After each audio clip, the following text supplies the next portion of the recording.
You all good? All right, good afternoon. Thank you for being here this afternoon. Chief Mike Soelberg with Gilbert Police Department. Thank you for being here. All right, I'm here to update you today on our teen violence investigations and want to let the community know that we're making significant progress on our cases. Thanks to our citizens and the media who have brought forth information just in the last 30 days. As a recap, in January of 2024, we've made 22 arrests related to teen violence. The great majority of these arrests came from information we received from the community, who have helped bring forward this information to us in the last 2 months. Since we met last Thursday, we've made 6 arrests. I want to go into detail of what those arrests involved. Of those 6 arrests, they involved 4 different cases. On Thursday, January 25th, last Thursday after our media briefing, we took into custody a 17-year-old juvenile, and he was charged with aggravated assault. This was regarding an assault that occurred at a house party here in Gilbert. On Tuesday, January 30th, we arrested 2 individuals. 19-year-old DeLeon Haynes, and he was charged with aggravated assault and aggravated robbery. And that was in regards to an InNOut case here in Gilbert. And then we also arrested a 17-year-old juvenile and charged with aggravated assault and aggravated robbery in that same InNOut case. On January 31st, yesterday, we arrested 3 more individuals. 17-year-old juvenile, and he was charged in 3 different cases with aggravated assault. One involved an assault at a house party, one involved an assault in one of our town garages, and the third, an assault at the InNOut. The second individual arrested yesterday was 20-year-old Jacob Pennington, and he was charged with aggravated assault. That name may seem familiar to you. That is the individual that was arrested by Pinal County earlier this month, and he had since been released. We arrested him yesterday, and he was charged in regards to an assault at InNOut. The third arrest we made yesterday was 18-year-old William Owen Hines, and he was charged with 2 cases for aggravated assault. 1 case at the InNOut and 1 case at a house party. We're currently working on 9 active investigations.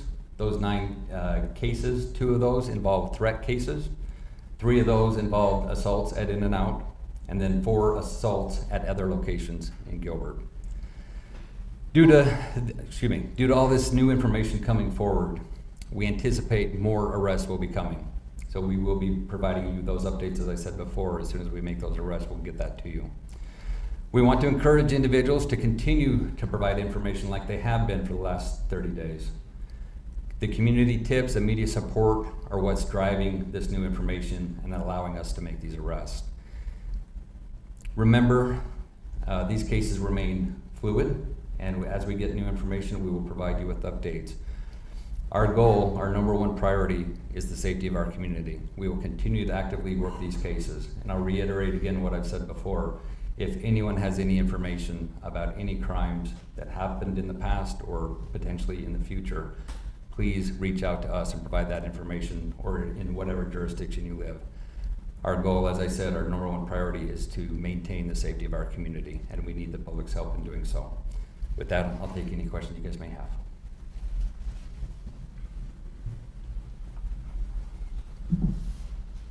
Hi, Chief. Alexis with Arizona's Family. You've often spoken about people coming forward if they have any knowledge of past incidents or perhaps future incidents. Has there been a case where you guys have been able to know about something before it happens and have been able to stop it? In regards to teen violence, I don't have any examples to give you where someone told us it was going to happen and we were able to get there. Now, what I can tell you though, we do have that happen where we get information. A lot of times we get it from our SROs or from kids saying, hey, there's going to be a fight at X location after school today. And when we get that information, we'll flood that area. I can't guarantee that they didn't go somewhere else to have that fight. But in those situations, we do proactively respond to calls where we get information about an assault may occur or any other crime.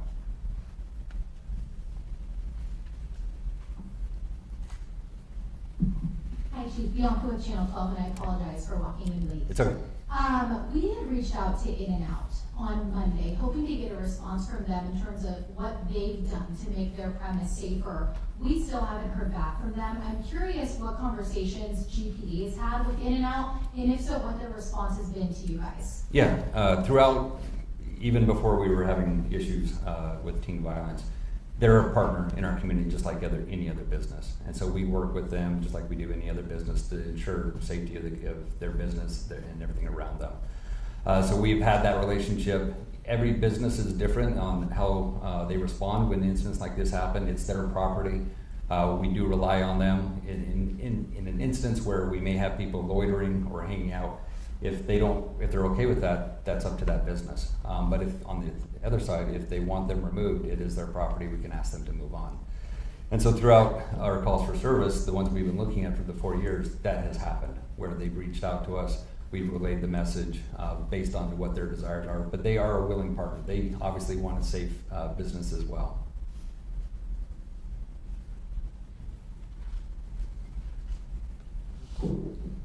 Hi, Alan Overskulls, KTR News. We know when Jacob Pennington was arrested in Pinal County, he stated that he was affiliated with the Gilbert Goons. Has that come up again during your interactions with him?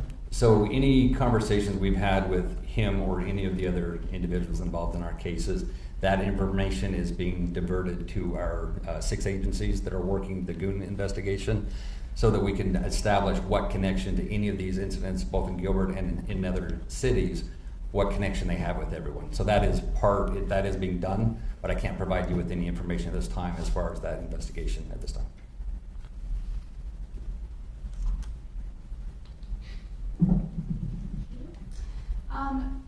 In one of the instances, or I guess in many of these cases, we've heard about people who are afraid to come forward and report any crime because they're afraid of retaliation. What is the department doing in terms of trying to get community members to come forward with any information they may have, but also making them feel safe enough that they won't be a part of another crime? Yes, no, and I understand their concern, and we've had cases where some have come forward, but they don't want to assist in prosecution. We've had 4 cases like that where we could make an arrest, but they don't want to assist in prosecution for different reasons, and that's within their rights. But what I would say to any of those individuals or anyone else that's listening is that we can only prosecute those who we can establish probable cause. We need the assistance. Now, in some cases, we can proceed with charges without the victim, and in some cases, we are looking to do that.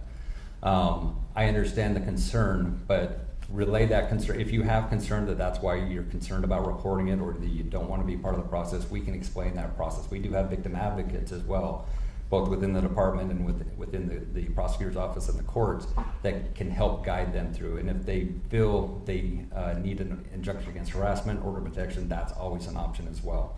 But anytime we need to know those threats, so whether it's perceived or actual that they're getting threats, but if they're just concerned about getting those threats, relay that information and we will work with them to get that information. Because as I mentioned last week, even if we don't proceed with a case, if we can gather intelligence and information about the individuals that are doing these crimes, we may be able to help connect other cases, even though that one may not proceed.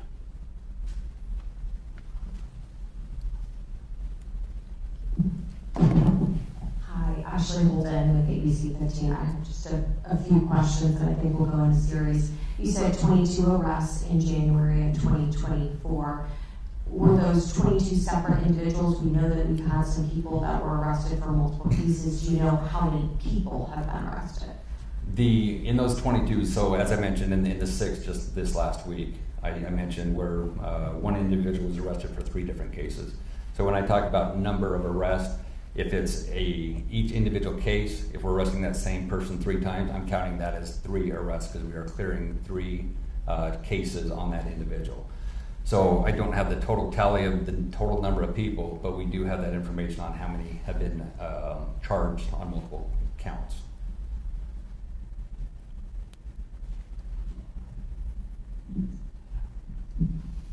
Hi Chief, my name is Andrew with the Arizona Republic. There's a victim that spoke at a legislative hearing this morning, a victim of attack, and they said they were attacked in December 2022. So when they were attacked, he said this morning that police told him at the time that there were 5 similar brass knuckle attacks that month. Can you verify that information? Was that widely known within the department? And what did police do with that information? Your department do with that information? So I'd have to look at the 5 that he's referring to. But if you look at the cases we had at the house party in December of 22, where brass knuckles were used. We had InNOut, where brass knuckles were used. Our other incident in December, now keep in mind, a couple of those incidents where we now know that they occurred and brass knuckles were used, we didn't know about those incidents till late December, January. So at the time, I can't speak on what that victim heard or perceived, the information that was provided, but I can tell you in the majority of those cases that we've charged now, we didn't have that information. They weren't even reported until in the last 6 weeks, 6 to 8 weeks.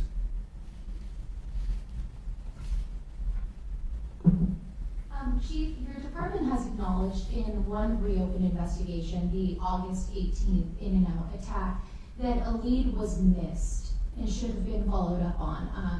I believe that was what we found in the report that we got earlier this week, and that was a witness and their phone number had been provided and that person was never called.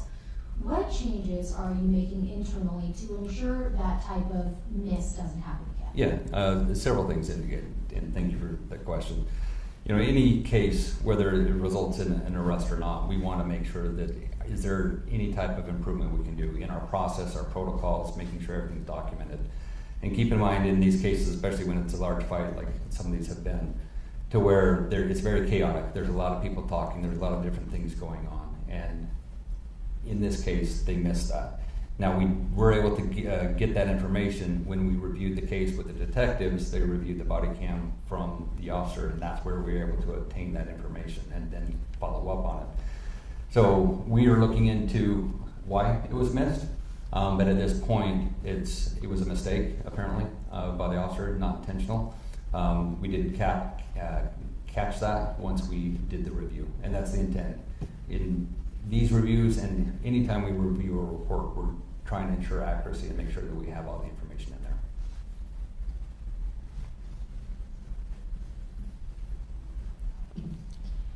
I know that you said the Gilbert Goons investigation is still ongoing, and I've seen pictures of many of the people that have been arrested together on social media in different groups.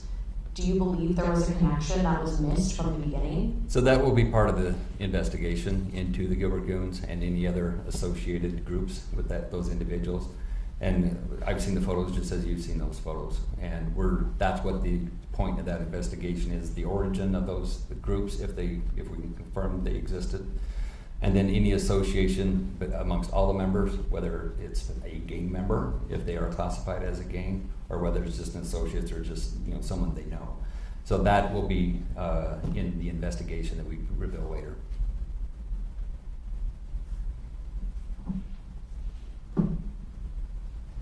So the department on several different occasions has admitted that cases have had to be reopened, and some reports say Snapchat screenshots weren't uploaded as evidence. Is there a disconnect with officers and perhaps what's happening on social media or happening on the streets of Gilbert? So no, in that situation, this case that you're specifically asking about, we have the ability through evidence.com, that's how we upload our digital evidence. We've made it very convenient for victims, witnesses, anyone who wants to provide us photos, videos, to provide them that link, and we rely on them to send us that information. And in that case, the officer would review thousands of messages amongst the individuals involved in that case. And when he received the case, he saw that not everything was included in that. And that was part of the reason why we reopened that investigation, because we wanted to get all of the information that we did not receive. And so it wasn't because the officer failed to provide it. Unfortunately, the victims didn't provide it. And so that's where we've gone back and asked for that information. And that's why it's still an active case.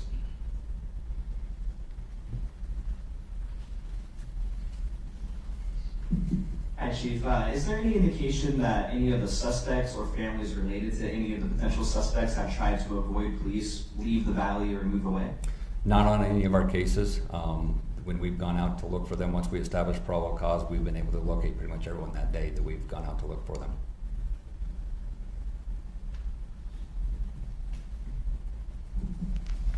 Chief, it was previously stated that I think it was 0.07% of calls were related to teen violence over, I think it was 2022 and 2023, 2-year period. I'm not great at math, but I believe the math shows that's about 250 or a little over calls in 2 years. Is that accurate? And if so, how many of those cases are currently open? It's roughly 260, and it was based on teen-on-teen violence. We talked about that a couple of weeks ago. Teen-on-teen violence where the victim and/or suspect were teens. So that doesn't include some of these cases because some of them involved adults. But that was, we tried to capture what is that volume of activity amongst teen-on-teen. We took out of those, if it was an ag assault on a police officer, so we're just focusing on teen-on-teen. So we've reviewed the majority of those, and we're still reviewing those, some of those cases to see if there are any additional connections between, even though they may be a closed case. I don't have a count for you. I know some of you have requested that information. We're working on redacting that to get it to you.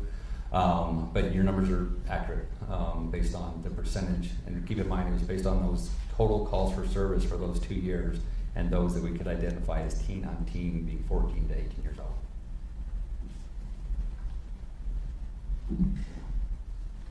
Hi, Chief. You have been in attendance at the Town Council's Subcommittee on Youth Violence. Last night, everything from criticism that you lack empathy to praise for acting quickly on the new leads. For you personally, hearing what the community members are saying, has that been productive for you, or are there things that you're learning from that, or? Twofold. We appreciate everyone not only providing us information about cases, but also participating, whether it be via email or coming into these teen subcommittee meetings to provide us information. We need the assistance from the community. This isn't just a police department issue. It's a teen issue throughout the entire East Valley, throughout the entire county, the state. And so we rely on our community for those solutions. And so we want to be active participants in that. And I understand in my role, it comes with that criticism. We continue to focus on the safety of our community. I don't take any of it personally. It's all about the safety of our community. I understand people are frustrated and they want answers, and we are trying to provide as much information as quickly as we can.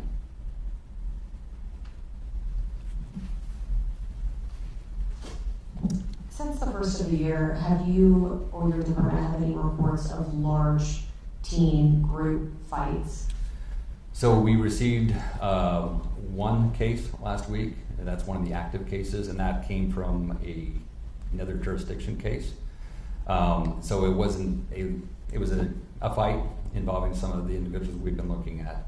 That was a new case that we received last week. And then we had one incident over the weekend. Different individuals from all the ones we looked at, to where 5 individuals did attack a kid in the park. No brass knuckles, no injuries, but that isn't one of our new cases. It's something that happened just this weekend. Different location as well.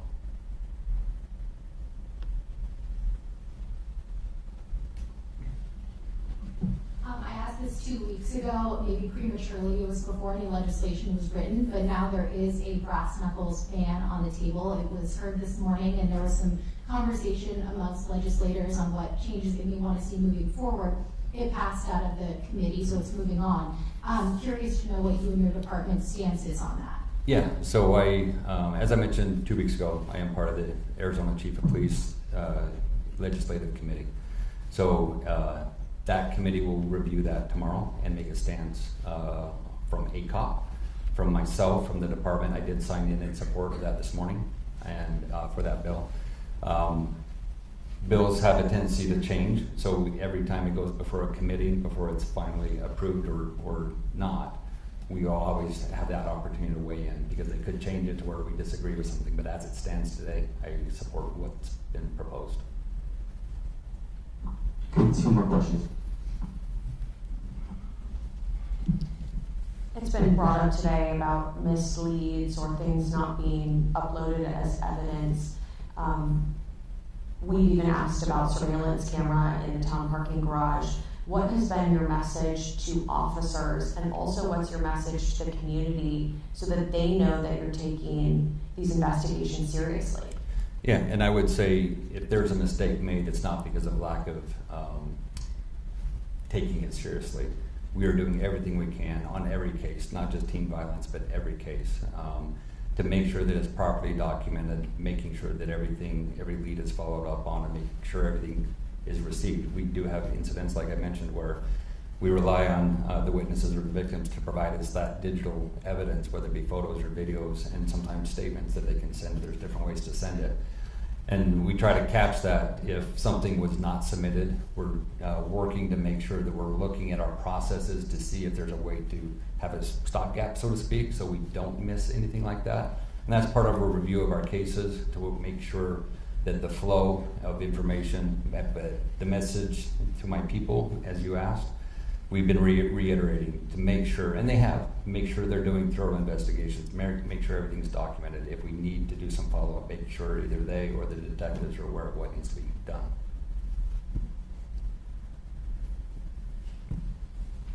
Last question. Chief, some of the social media that's been attributed to the goons has demonstrated things that weren't violent acts, but in fact, things like street racing or dangerous driving, consuming alcohol. I'm wondering, is there a manner in which you guys can attack some of that before it goes to the point where they're getting involved in dangerous fights? Yeah, and I'll address that in two different ways. We've been talking about teen violence and group teen violence. Some of the individuals involved in these incidents we have arrested for other things: drugs, DUI, reckless driving, speeding. So there are involvements we've had with some of these individuals. So that proactive, we hope that lessons learned, that they don't do it again, regardless of what the situation was. So we're always looking for that opportunity to educate the youth and adults of their poor decisions, whether it's criminal or not. But I go back, the other part of that is making sure that the community knows if they're seeing videos or photos of illegal activity. We've seen a lot of parties where there's just hundreds of people at that house, sometimes with the parents and sometimes without, which is concerning, especially when the parents are there. And to the parents out there, call us if you need help clearing them out. Just as simple as that. All right, that was it. I appreciate it. We anticipate a slight schedule change, but I don't know if it's gonna be Wednesday or Thursday. We have an academy graduation next Thursday afternoon. So we will let you know as soon as we get that solidified. And we'll continue to give you updates over the next week, and we'll give you the time for our next media briefing. Thank you, guys. Thanks, Chief.